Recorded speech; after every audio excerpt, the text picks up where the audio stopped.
Я видел женщину, у которой 5 сыновей, ей 85, она слепа, она еле ходит, еле. И когда я спросил: мама, почему ты одна идешь по улице?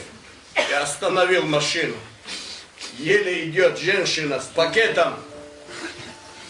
Она говорит: сынок, у меня 5 сыновей, и ни одного рядом, я одна живу.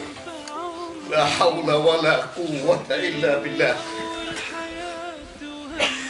Что может быть хуже этого? Я говорю: и где же они?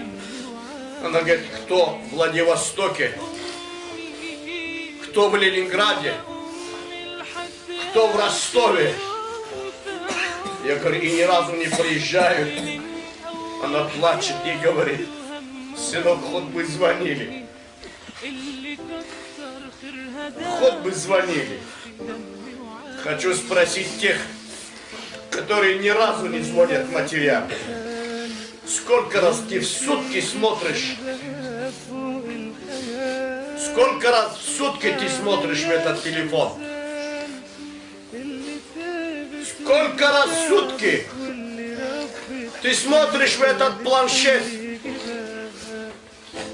Неужели он тебе дорог, чем мать?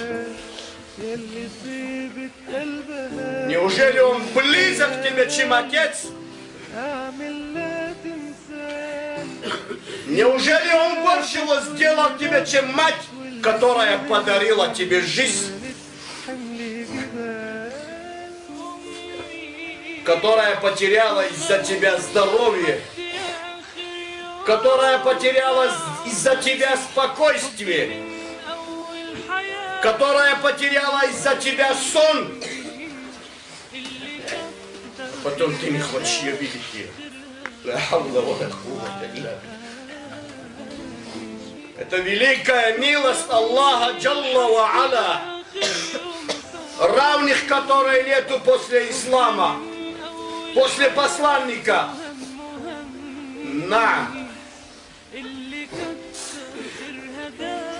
Если бы мы знали цену нашим матерям, то мы день и ночь провели бы возле ее ног, целуя ей ноги, билляхи алейкум. И где такие дети сегодня? Она осталась одна, брошенная, никому не нужная. Она стара, она больна, она слаба, она уже некрасивая. Придет и твой час, что и ты согнешься. Придет и твой час,